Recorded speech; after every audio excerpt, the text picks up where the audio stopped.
नमस्कार दोस्तों, IAS PCS पाठशाला में आप सभी का स्वागत है।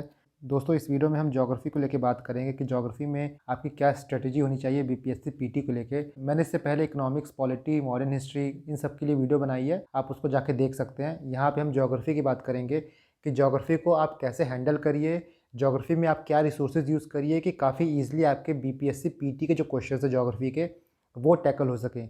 देखिए, ज्योग्राफी एक ऐसा सेक्शन है जिसको बहुत नज़रअंदाज किया जाता है। रीज़न ये है कि इसके सोर्सेज बहुत लोगों को पता नहीं होते कि क्या पढ़ें क्या ना पढ़ें। साथ ही ज्योग्राफी सिर्फ एक सिंपल स्टैंड अलोन सेक्शन नहीं हो जाता, ज्योग्राफी में कई पार्ट हो जाते हैं। फॉर एग्जांपल, ज्योग्राफी में आप बिहार ज्योग्राफी पढ़ेंगे, आप इंडियन ज्योग्राफी पढ़ेंगे, आप वर्ल्ड ज्योग्राफी पढ़ेंगे, आप सेंसस पढ़ते हैं, इवन कई बार एनवायरनमेंट भी ज्योग्राफी में ही ऐड होकर आ जाता है। तो इतने सेक्शन मिक्स होकर ज्योग्राफी को एक टफर साइड में लाके खड़ा कर देते हैं अगर से आप बाकी सेक्शनों के कंपैरिजन में बात करें तो हम इस वीडियो में कोशिश करेंगे कि आपके सारे सवालों का जवाब दे सकें और इसके बाद आपको कोई और वीडियो देखने की ज़रूरत ना पड़े।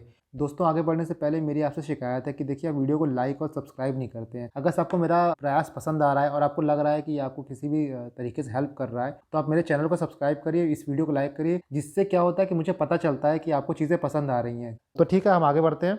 जैसा कि हम हर वीडियो में देखते हैं, हमारे कुछ बेसिक पॉइंट होते हैं जिन पे हम डिस्कस करते हैं। तो जैसा आप पहला देख रहे हैं कि हम डिस्कस करेंगे कि importance of geography in PT में ज्योग्राफी की क्या इंपॉर्टेंस है, फिर क्वेश्चन कहाँ से आते हैं और कैसे आते हैं। ये बहुत बड़ा डिबेट होता है, बहुत बड़ा एक कह सकते हैं कि कन्फ्यूजन का पॉइंट होता है कि ज्योग्राफी में क्वेश्चन कहाँ से पूछे जाते हैं और उसको कैसे प्रिपेयर करें। तो इस पॉइंट को भी हम देखेंगे। तीसरा है सोर्सेज, क्या क्या सोर्सेज हम रेफर कर सकते हैं। चौथा है कि इंपॉर्टेंट एरिया, कौन कौन से इंपॉर्टेंट एरिया हैं जो हमको फोकस करने चाहिए और मैक्सिमम क्वेश्चन किस एरिया से निकलते हैं, हम ये देखेंगे। और पांचवा है कि इज़ एनसीईआरटी मैंडेटरी। जैसे आप सुनते होंगे, बहुत लोग कहते होंगे कि भाई 6 से 12 तक एनसीईआरटी पढ़ लो या फिर 11-12 का एनसीईआरटी पढ़ लो। तो हम ये देखने की कोशिश करेंगे कि क्या एनसीईआरटी मैंडेटरी है जहाँ तक हम बीपीएससी पीटी की बात करें तो, क्योंकि बहुत कन्फ्यूजन इस चीज़ को लेकर और मुझे बहुत क्वेरी आती है। तो इन सारे क्वेश्चंस को हम इस वीडियो में सॉल्व करेंगे, इस वीडियो में इसका आपको सॉल्यूशन मिलेगा। तो मेक श्योर करिएगा कि आप इस वीडियो को पूरा देखें। तो हम अपने पहले सवाल पे आते हैं कि importance of geography in PT.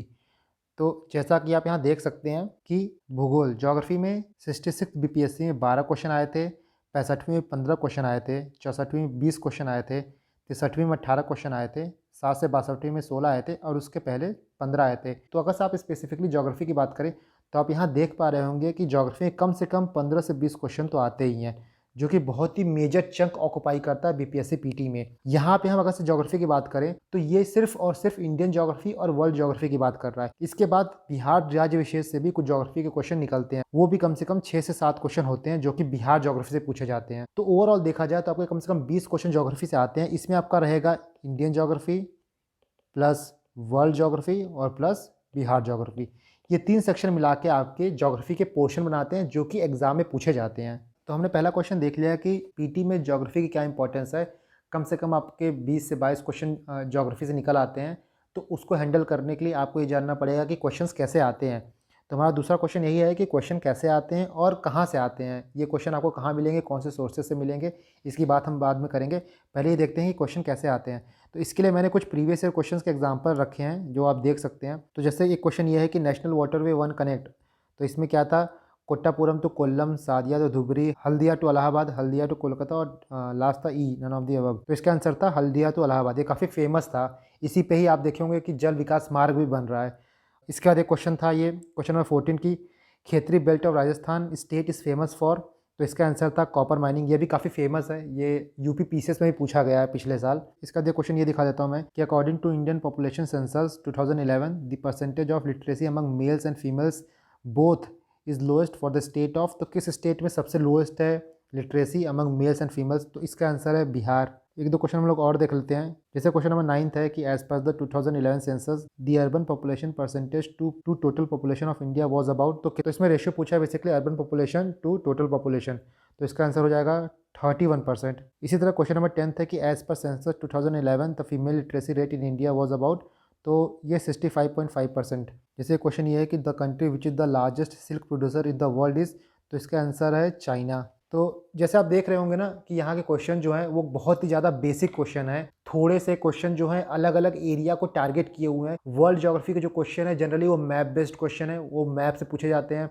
इसके बाद कुछ सेक्शन ऐसे हैं जो आपके मिनरल रिसोर्सेज इंडस्ट्री से आते हैं, कुछ पार्ट ऐसे हैं जो आपके सेंसस से आते हैं। तो इसको देख के आपको एक बेसिक एक रफ आइडिया हो गया होगा कि ज्योग्राफी में क्वेश्चंस कैसे आते हैं और पिछले वर्षों में कैसे क्वेश्चन पूछे गए हैं। तो उसी ट्रेंड को देख के हमको ये देखना होगा कि हम आगे अपनी तैयारी कैसे करें। क्वेश्चन कैसे आते हैं आपने देख लिए। क्वेश्चन कहाँ से आते हैं, तो जैसे मैंने बात की इंडस्ट्री का सेक्शन हो गया तो क्वेश्चन वहाँ से आते हैं। सेंसस हो गया, क्वेश्चन वहाँ से आते हैं। आपके मैप बेस्ड क्वेश्चन आते हैं, प्लस मिनरल से क्वेश्चन आते हैं। तो ये कुछ एरिया हो गए जो काफ़ी फेमस हो गए जिससे क्वेश्चन पूछे जाते हैं। इसके बाद हम 4th नंबर में डिटेल में बात करेंगे कि कौन कौन से इंपॉर्टेंट एरिया हैं जो आपको फोकस करने चाहिए अपना ज्योग्राफी का पोर्शन तैयार करते वक्त। अगर वो एरिया फोकस कर लेते हैं तो 20 में से 15 से 16 क्वेश्चन बहुत ईजिली कर लेंगे, कोई इसमें परेशानी की बात नहीं है। इसके बाद 3rd है हमारा कि सोर्सेज क्या हैं, हम ज्योग्राफी के लिए क्या क्या रिसोर्सेज यूज़ करें। तो मैं यहाँ आपको जो रिसोर्सेज बताऊंगा वो सिंपल है, क्रिस्टल क्लियर है और उसके अलावा आपको कोई और रिसोर्स नहीं पढ़ना है। पहला रिसोर्स है आपका ल्यूसेंट और दूसरा रिसोर्स है आपका घटना चक्र। तो सिर्फ ये दोनों रिसोर्स आपको पढ़ना है, ल्यूसेंट पढ़ना है और घटना चक्र पढ़ना है। इन दोनों रिसोर्सेज के अलावा आपको कहीं और नहीं जाना है, क्योंकि बीपीएससी में जो क्वेश्चन आते हैं ना, जैसा मैंने आपको दिखाया, काफ़ी फैक्चुअल नेचर के होते हैं, काफ़ी वन लाइनर होते हैं। इसमें ज़्यादा एनालिसिस का आपको स्कोप नहीं रहता कि आप कुछ दिमाग लगाइए। सिंपली आपको चीज़ें पता है तो पता है, नहीं पता है तो नहीं पता है। इसमें अगर से आप कोई और एग्जाम की तैयारी कर रहे हो तब मैं आपको कहूँगा कि कुछ और बुक पढ़िए, पर as far as BPSC is concern आपके लिए ल्यूसेंट और Ghatna Chakra more than enough है, सफाइस करेगा। और काफ़ी इजीली इन दोनों सोर्सेज को पढ़ के आप maximum question 14 to 15 question easily solve कर लेंगे, अगर इन दोनों सोर्सेज पे आपका अच्छा होल्ड रहेगा। और यहाँ बहुत लोग इस कंफ्यूजन में भी होंगे कि एनसीईआरटी पढ़ना है कि नहीं पढ़ना है, क्योंकि बहुत जगह से सुनते होंगे वो लोग। तो इसकी बात हम बाद में करेंगे कि क्या एनसीईआरटी पढ़ना ज़रूरी है कि नहीं है, और अगर से ज़रूरी है तो क्यों ज़रूरी है, और नहीं ज़रूरी है तो क्यों ज़रूरी नहीं है। तब तक यहाँ पर आप जान लीजिए कि ये 2 सोर्स आपको पढ़ना है, ये 2 सोर्स के अलावा आपको कहीं और नहीं जाना है। इसके बाद 4th नंबर पॉइंट है कि इंपॉर्टेंट एरिया आपको कौन कौन से टारगेट करने हैं वो आप यहाँ देख लीजिए। तो सबसे पहला एरिया है आपको रिवर्स। गंगा जो है वो आप देखेंगे कि बिहार को बीच में से 2 पार्ट में डिवाइड करती है। तो गंगा एक इंपॉर्टेंट रिवर हो गया जिसको आपको अच्छे से पढ़ना है। तो पहला पार्ट हो गया रिवर। दूसरा आपको वर्ल्ड ज्योग्राफी में बेसिकली मैप्स देखना है। मैप्स में आपको क्या फोकस करना है, मैप्स में आपको फोकस करना है कि कौन सी कंट्री जो है वो किसके साथ बॉर्डर शेयर करती है, कौन सी वो लैंडलॉक्ड है, कौन सी कंट्री लैंडलॉक्ड नहीं है, या फिर कौन सी कंट्री किस सी से बॉर्डर शेयर करती है। प्लस आपको देखना है कि 2 स्ट्रेट हैं तो 2 स्ट्रेट जो है कौन से 2 सी को जोड़ रहे हैं, आपको ये देखना है। प्लस आपको ये देखना होगा कि किस कंट्री का क्या कैपिटल है, ये क्वेश्चन भी पूछा गया है तो आपको ये देखना है। तो ये कुछ चीजें हैं जो आपको वर्ल्ड ज्योग्राफी में हेल्प करेंगी, वर्ल्ड ज्योग्राफी में आपको काम देंगी। तीसरा इंडियन ज्योग्राफी। तो इंडियन ज्योग्राफी में आपको क्या क्या देखना है, पहला तो आपको ये देखना है कि tropic of cancer, tropic of capricorn, equator, prime meridian, ये सब लाइन जो है वो कहाँ से पास करती हैं, किस कंट्री से पास करती हैं, किनको किनको डिवाइड करती हैं, किनको किनको काटती हैं, आपको ये देखना है। दूसरा आपको देखना है मिनरल्स कौन सा मिनरल्स कहाँ पाया जाता है, कौन सा मिनरल्स किस स्टेट में पाया जाता है, कौन सा स्टेट किस मिनरल्स के लिए फेमस है, कौन से स्टेट में कौन से रिसोर्सेज सबसे ज़्यादा होते हैं, आपको ये देखना है। तीसरा हो गया एग्रीकल्चर में आपको ये देखना है कि कौन सा स्टेट किस पर्टिकुलर चीज़ों के उत्पाद के लिए सबसे ज़्यादा जाना जाता है। फॉर एग्जांपल अगर से राइस जो है वो किस स्टेट में सबसे ज़्यादा होता है, मिल्क जो है उसका लार्जेस्ट प्रोड्यूसिंग स्टेट कौन सा है। तो ये चीज़ आपको देखना है क्योंकि क्वेश्चन इससे पूछे जाते हैं। चौथा है सेंसस जो है बहुत ही इंपॉर्टेंट डॉक्यूमेंट है, आपको श्योर शॉट 1-2 क्वेश्चन हर साल मिलेंगे सेंसस से। तो सेंसस को आपको अच्छे से पढ़ के जाना है और यहाँ पे आपको दोनों सेंसस पढ़ना है, बिहार का भी प्लस इंडियन सेंसस। ये दोनों सेंसस आपको अच्छे से कवर करके जाना है क्योंकि क्वेश्चन इसमें से निकलेंगे। इसके बाद 5वां है कि वाइल्ड लाइफ सेंचुरीज और नेशनल पार्क। बिहार में कौन कौन सी नेशनल पार्क और वाइल्ड लाइफ सेंचुरी हैं, प्लस इंडिया में कौन कौन सी जो मेजर हैं, सारे नहीं, मेजर कहाँ पे सिचुएटेड है वो आपको देख के जाना है। बायोस्फीयर रिजर्व हो गए, नेशनल पार्क हो गया, रामसर साइट हो गया, ये जो चीज़ें हैं जो एनवायरनमेंट की पार्ट है कुछ, तो यहाँ पे आपको इन सब चीज़ों पे फोकस करना है। इसके बाद 6वां है कि माउंटेन रेंजेस एंड पासेज, जैसे जोजिला पास हो गया, रोहतांग पास हो गया, नाथुला पास हो गया, खैबर पास हो गया, तो ये कहाँ पे सिचुएटेड हैं, किसको कनेक्ट करते हैं, तो ये सब चीज़ें आपको देखनी है ज्योग्राफी में। तो ये जो 6 पॉइंट मैंने आपको बताए हैं कि आपको रिवर्स देखने हैं, आपको वर्ल्ड ज्योग्राफी में मैप्स देखने हैं, इंडियन ज्योग्राफी में आपको जो बेसिक ज्योग्राफी है वो देखना है, कौन कौन से स्टेट में कौन से मिनरल्स ज़्यादा है वो आपको देखना है, सेंसस आपको देखना है, wild life sanctuary national park देखना है आपको, और साथ में माउंटेन रेंजेस एंड पासेस देखने हैं। ये चीज़ें आपको कंप्लीट करनी है तो बहुत से क्वेश्चन काफ़ी इजीली आपके निकल जाएंगे। और आप यहाँ पे देखिए जो मैंने मिनरल्स और एग्रीकल्चर की बात की है, ये चीज़ आपको वर्ल्ड ज्योग्राफी में भी देखना है साथ में, कि वर्ल्ड में सबसे ज़्यादा मान लीजिए क्रूड ऑयल है तो कौन सा कंट्री जो है वो क्रूड ऑयल सबसे ज़्यादा प्रोड्यूस करता है, यूरेनियम है तो यूरेनियम सबसे ज़्यादा कहाँ मिलता है, सिल्क की बात हुई जैसे हमने देखा कि चाइना सबसे ज़्यादा उत्पाद करता है सिल्क का, तो वर्ल्ड लेवल में भी सबसे ज़्यादा कहाँ पे मिलता है वो देखना है आपको। तो इसको प्रिपेयर करने का सबसे अच्छा तरीका ये है ना कि आप प्रीवियस ईयर क्वेश्चंस लीजिए, उसमें आप क्या करते हैं, जैसे फॉर एग्जांपल कॉपर है तो आप क्या करिए कॉपर लिखिए, तो आप कॉपर के आगे ये लिखिए कि इंडिया के किस स्टेट में सबसे ज़्यादा कॉपर होता है, और उसके आगे ये लिखिए कि वर्ल्ड में फर्स्ट नंबर पे कौन है। इसी तरह और भी चीज़ों के लिए गोल्ड लीजिए, यूरेनियम लीजिए, पेट्रोलियम लीजिए, पल्सेस लीजिए, राइस लीजिए, व्हीट लीजिए। इसी तरह आप जो मेजर मिनरल्स हैं, मेजर एग्रीकल्चर कमोडिटीज़ हैं, उनको आप एक लिस्ट बनाइए, उनमें इंडिया का हाईएस्ट प्रोड्यूसर लिखिए, उसके आगे लिखिए वर्ल्ड का। इस तरह आपके पास 2-3 पेज का ईजी नोट्स मिल जाएगा और इसमें से कम आपके 5 से 6 क्वेश्चन फंसेंगे। तो ये एक्सरसाइज आप करिए पढ़ते वक्त, अपने प्रीवियस से क्वेश्चन लगाते वक्त, क्योंकि इसमें से क्वेश्चन बनते हैं और यही क्वेश्चन पूछे जाते हैं। इसके बाद कम से कम 7 से 8 क्वेश्चन जो हैं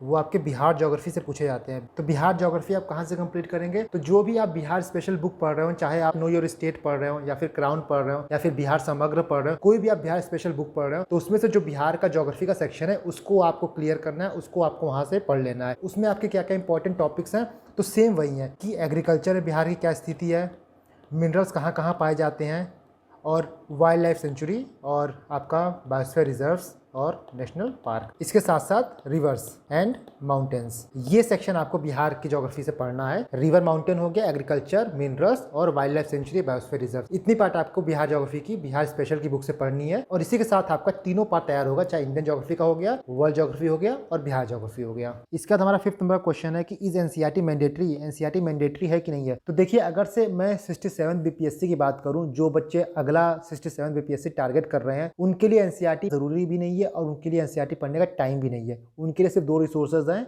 ल्यूसेंट और घटना चक्र, ये मोर देन सफिशिएंट है उनका काफी इजीली ज्योग्राफी पोर्शन कवर करने के लिए। लेकिन अगर से कोई बच्चे कोई और एग्जाम की तैयारी कर रहे हो, फॉर एग्जांपल आप यूपीएससी की तैयारी कर रहे हो या फिर आप अगला एग्जाम दे रहे हो या फिर अभी आप कॉलेज में हो और आपके पास टाइम है 1-1.5 साल का, तब आप एनसीईआरटी पढ़िए अपना बेस क्लियर करने के लिए, अपना फाउंडेशन बनाने के लिए। लेकिन अगर से 67 बीपीएससी का एग्जाम देने वाले हैं आप, तो एनसीईआरटी पढ़ने की कोई जरूरत नहीं है, क्योंकि बीपीएससी में एनसीईआरटी से बहुत ज्यादा आपके मेंस में भी क्वेश्चन नहीं आते हैं और प्री में भी नहीं आते हैं। जैसा मैंने आपको दिखाया क्वेश्चन कि बहुत ही फैक्चुअल नेचर क्वेश्चन आते हैं, वो आपको एनसीईआरटी में नहीं मिलेंगे। एनसीईआरटी में आपको बेसिक स्ट्रॉन्ग करने के लिए, बेसिक आपको क्लियर करने के लिए आपको एनसीईआरटी सही है। बट इस लेवल पे जाके अगर आप सोचे एनसीईआरटी पढ़ लीजिए तो कोई फायदा ज्यादा होने वाला है नहीं, उसका आपको आउटपुट बहुत ही कम मिलेगा। इसीलिए आप 67 दे रहे हैं तो घटना चक्र और लूसेंट पढ़िए, और अगर से आप 68 दे रहे हैं या फिर कोई आगे एग्जाम जाके देने वाले हैं और आपके पास टाइम अभी है, तब आप एनसीईआरटी पढ़ के अपना बेस क्लियर करिए, तब आपके लिए एनसीईआरटी सही है। इसके साथ साथ कुछ क्वेश्चन और भी हैं जो कि बच्चों के दिमाग में आते हैं कि महेश बर्नवाल पढ़ना जरूरी है कि नहीं है। तो महेश बर्नवाल मत पढ़िए, महेश बर्नवाल पढ़ने की कोई जरूरत नहीं है। और अगर आपके पास महेश बर्नवाल की बुक है